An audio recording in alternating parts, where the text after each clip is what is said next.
Ao tomar posse nesta segunda-feira, o presidente do BNDES, Aloysio Mercadante, confirmou e apoiou o financiamento de obras estrangeiras com dinheiro do Banco Brasileiro. A prática foi adotada nas gestões de Lula e Dilma entre 2003 e 2016. Nesse período, cerca de 80 obras em ditaduras e em outros países governados pela esquerda receberam empréstimos altos e com excelentes condições para pagamentos. No entanto, com a prática, o banco também acumulou calotes. Em seu discurso, o Mercadante disse que o Brasil crescerá com essa integração com a América Latina. O nosso desenvolvimento passa necessariamente pela integração da América Latina e pela parceria com países do sul global. O presidente Lula tem toda a razão quando diz que o BNDES tem que ser um banco parceiro do desenvolvimento e da integração regional. O Brasil é mais da metade do território, do PIB e da população da América do Sul. Estamos irrevogavelmente inseridos nesse contexto geográfico histórico. Nosso destino está, portanto, indissoluvelmente ligado ao destino da nossa região. O Brasil é grande, mas será ainda maior quando atuar em conjunto com os seus vizinhos. Já Lula negou que o BNDES tenha dado dinheiro a países e culpou o governo Jair Bolsonaro pelos calotes. O BNDES nunca deu dinheiro para país amigo do governo. O banco financiou o serviço de engenharia de empresas brasileiras em nada menos que 15 países da América Latina e do Caribe entre 1998 e 2017. Os países que não pagaram, seja Cuba, seja Venezuela, é porque o presidente resolveu cortar a relação internacional com esses países e, para não cobrar, para poder ficar nos acusando, deixou de cobrar. O petista ainda voltou a criticar a taxa de juros e o Banco Central. Como é que eu vou pedir para o Josué fazer com que, sabe, os empresários ligados à Fiat vão investir se eles não conseguem tomar dinheiro emprestado?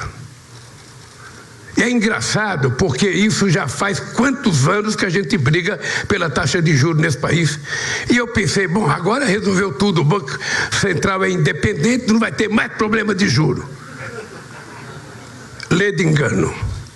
O problema não é de banco independente ou banco ligado ao governo. O problema é que esse país tem uma cultura de viver com juros altos que não combina com a necessidade do crescimento que nós temos. Bom, esse é o nosso primeiro destaque do programa de hoje. A partir de agora, para você que está chegando na TV e no rádio. E temos uma novidade, a partir de hoje estará com a gente aqui em Os Pingos nos Is, o Cláudio Dantas, que já está aqui com a gente. Cláudio, em primeiro lugar, muito bem-vindo. Seja bem recebida aqui no time, bom ter você aqui com a gente. Já queremos a sua análise aí sobre essas falas de hoje do presidente Lula e do novo presidente do BNDES, Aloysio Mercadante. Boa noite, bem-vindo, Cláudio. Obrigado, Vitor. Boa noite a todos aí, o pessoal da bancada, Zé Maria, Mota, Pavinato. É um prazer estar integrando aqui um time só de craques. A gente que trabalha com um jornalismo lúcido, combativo e responsável. E poder desfrutar dessa audiência maravilhosa de vocês, também super qualificada. Olha, o Lula continua na sua missão, né, de, por meio de narrativas inventadas, recontar a história. Ele aproveita, né, da ignorância que se tem de detalhes técnicos em relação a esses empréstimos para poder construir essa narrativa. A gente, inclusive, mais cedo fez um fact-checking dessa declaração dele, que é muito fácil de ser desmentida, né? Não tem nada a ver com o governo Bolsonaro, o calote de Cuba e da Venezuela. O próprio BNDES informa no site, oficialmente, que os primeiros calotes começaram a acontecer desde 2018, né? Já em 2018, e não tem nada a ver você culpar uma administração, quer dizer, se esse contrato é um contrato feito com o banco, através justamente do governo estrangeiro, para financiar obras de uma empreiteira lá, né, não tem nada a ver com relação diplomática você manter ou não esse contrato. O fato é que, no caso de Cuba, por exemplo, você fez contratos com garantias que eram frágeis demais. Eu lembro que depois, quando começou a ser aberta a caixa preta do BNDES, que ele disse que não existia, a imprensa teve acesso a documentos, a contratos sigilosos, que esses contratos eram todos sigilosos, que mostravam que o empréstimo para Cuba, por exemplo, tinha como garantia charutos. Algo que é impensável, né, em qualquer discussão séria, né, se qualquer um de nós for a um banco pedir um empréstimo, eles vão pedir a sua casa, seu carro, tudo que puder, né? Mas no caso aqui de Cuba, um regime amigo do governo Lula na ocasião, do governo do PT na ocasião, bastou garantir ali com charutos, mas me parece que esses charutos também não foram pagos, já que deram o calote e não pagaram os charutos. Então isso só mostra que existia uma política dirigida a esses amigos.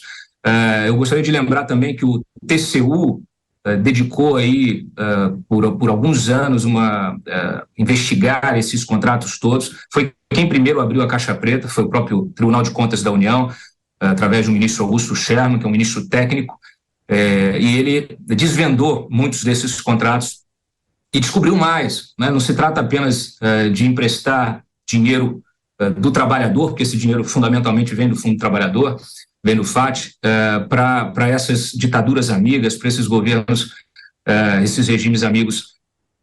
Selo também com superfaturamento. Então, essas obras eram superfaturadas. O TCU descobriu na ocasião desvios poderiam chegar a 21 bilhões de reais.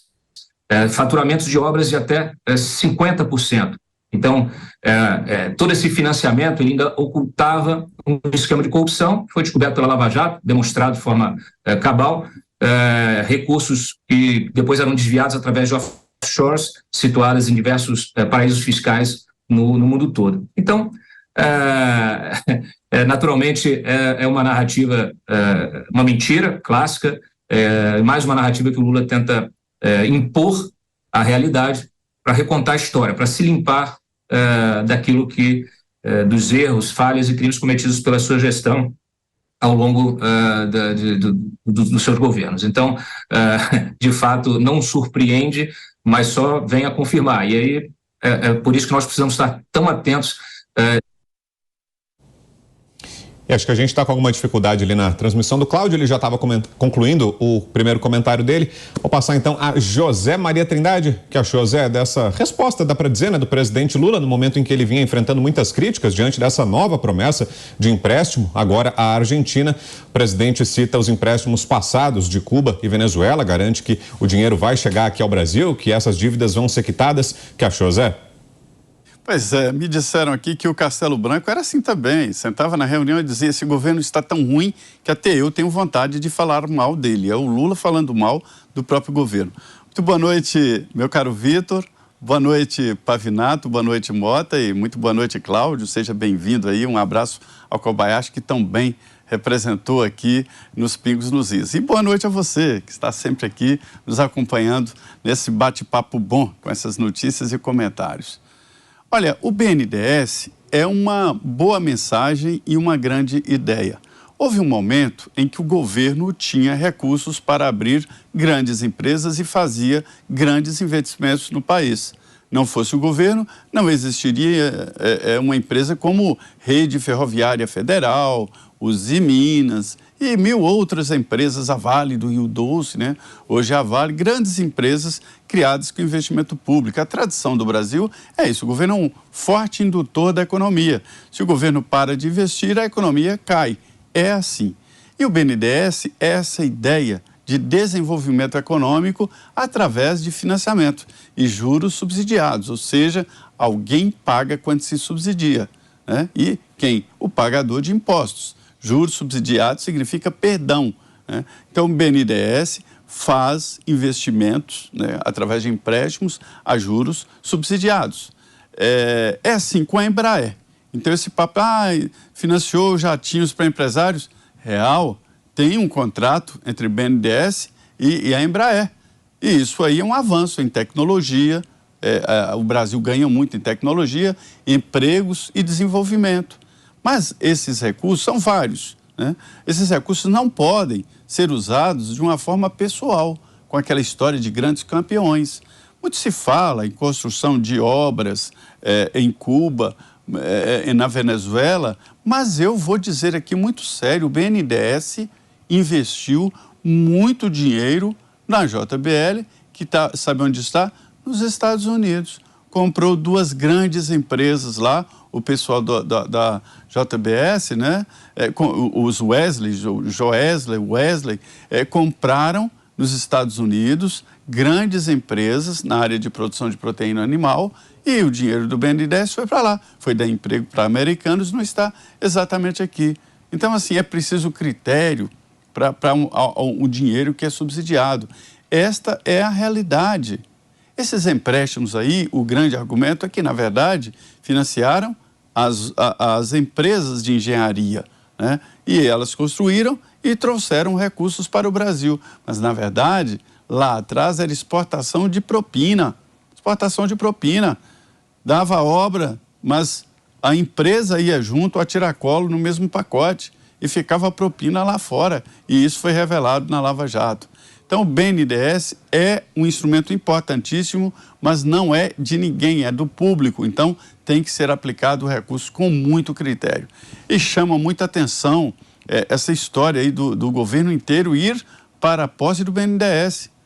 Dilma, Lula, ministros, esse pessoal não foi na posse de ninguém aqui na esplanada dos ministérios. Lula foi em poucas posses. Análise agora de Tiago Pavinato. Diga, Pavi. Mentiroso, hipócrita, cínico, cara de pau. Eu estou falando de Luiz Inácio Lula da Silva.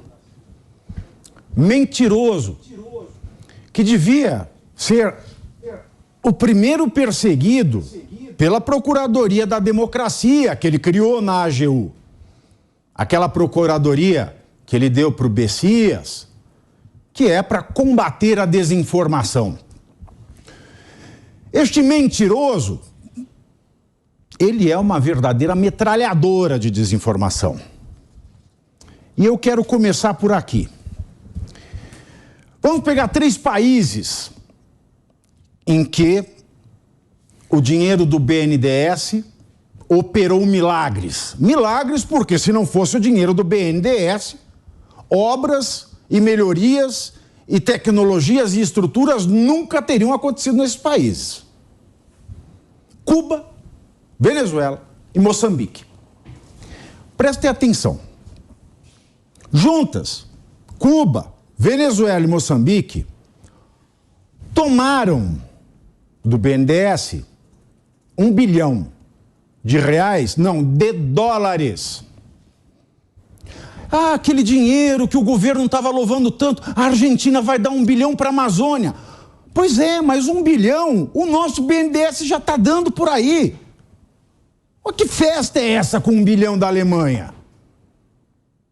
Se a gente está jogando, se a gente está acendendo charuto com R$1 bilhão de dólares. Aí o Lula diz que eles vão pagar. Mentiroso! Valeu, Pavi. Mentiroso. Vamos com o Roberto Mota, que já está com a gente agora também. Boa noite, Mota. Boa noite, Brown. Boa noite, meus companheiros. Boa noite, nossa audiência. Meu comentário vai ser um pouco mais abrangente. Há muitos autores e pensadores importantes no Brasil e no exterior que denunciam que está acontecendo uma guerra contra o Ocidente.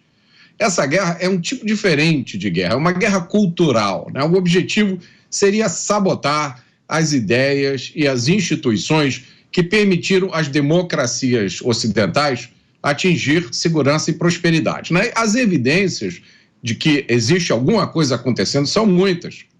Uma delas é o uso das nossas escolas e universidades para doutrinação ideológica. Então, em vez dos alunos aprenderem a ler, escrever, interpretar um texto e raciocinar usando lógica, eles aprendem jargões ideológicos.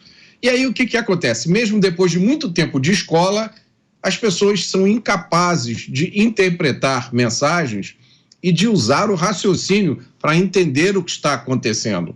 Esses cidadãos e eleitores se tornam, então, presas fáceis de políticos populistas e autoritários. Esses políticos viram a linguagem ao avesso para servir aos seus interesses. O que era seguro, agora é incerto. O que era certo vira errado. A propaganda oficial passa a descrever exatamente o oposto do que é a realidade. E, por exemplo, calote passa a ser uma coisa boa. Calote, com o meu, com o seu, com o nosso dinheiro. Tiago Pavinato, pode concluir, Pavinato. Tranquilo, foi o microfone, eu acho que eu gritei demais. Mas os números são esses. Venezuela, ela recebeu 682 milhões do BNDES. Desses 682 milhões, nada foi pago. 641 milhões de dólares foram resgatados de volta para o BNDES do atual governo através do Fundo Garantidor de Exportação, que é ligado ao Tesouro. Portanto, o contribuinte brasileiro pagou os 641 mil. E quando o Lula diz que vão pagar o atrasado, ele se refere apenas aos 41 milhões residuais, 41 milhões de dólares. Por isso é uma mentira que o Brasil vai reaver esse dinheiro, porque o dinheiro já foi retirado do contribuinte através do fundo que garante a exportação. Cuba recebeu 227 milhões de dólares. Desse montante, 214 já foram cobertos pelo contribuinte através do mesmo fundo de garantia à exportação ligado ao Tesouro Nacional. Então, se tiver que cobrar, vai cobrar 13 milhões de dólares.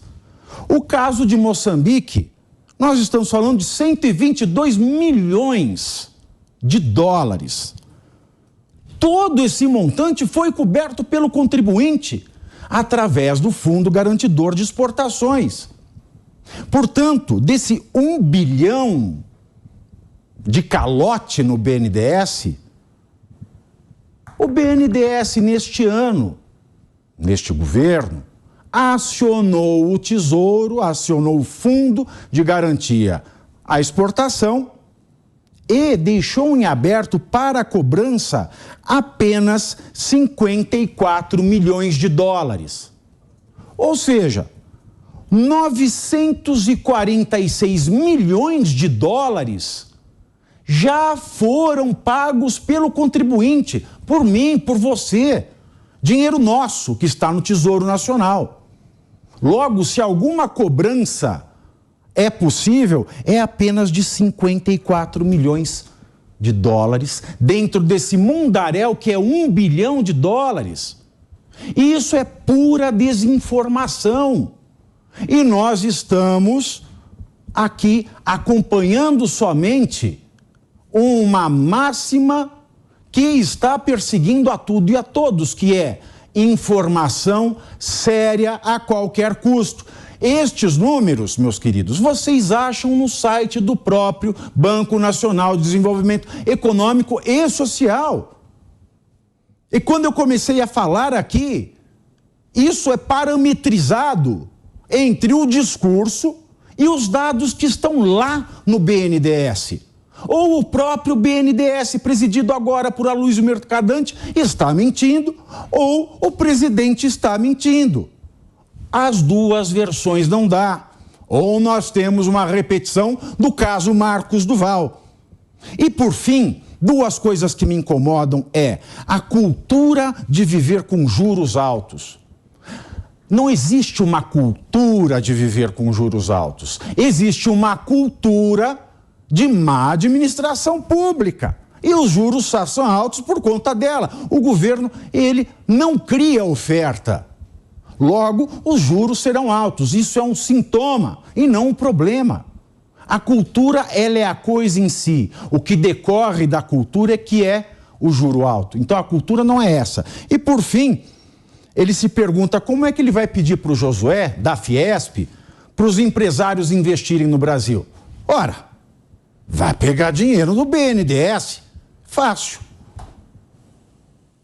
Cláudio Dantas já está de volta aqui com a gente. Quer concluir, Cláudio?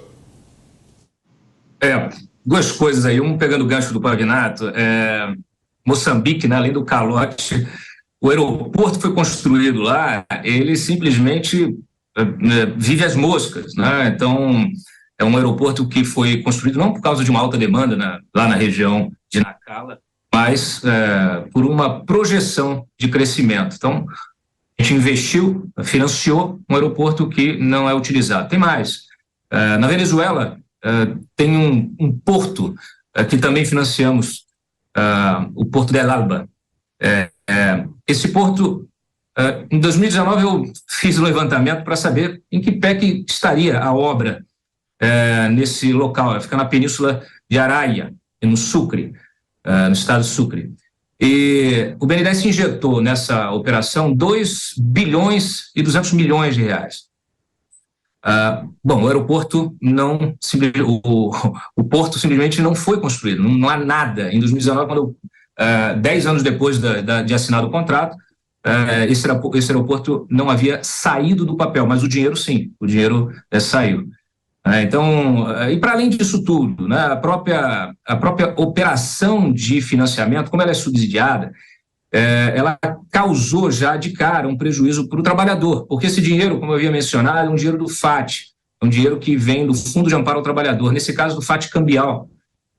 E há um levantamento que foi feito agora recente, que mostra que essas operações geraram para esse fundo cambial, para esse FAT cambial, um prejuízo de 1 bilhão e 600 milhões de reais, justamente porque são operações que são feitas a custo barato, dinheiro barato para essas operações que acabam envolvendo coisa muito pior, né? Então, o Lula fala aí de cultura, aí, do juro alto.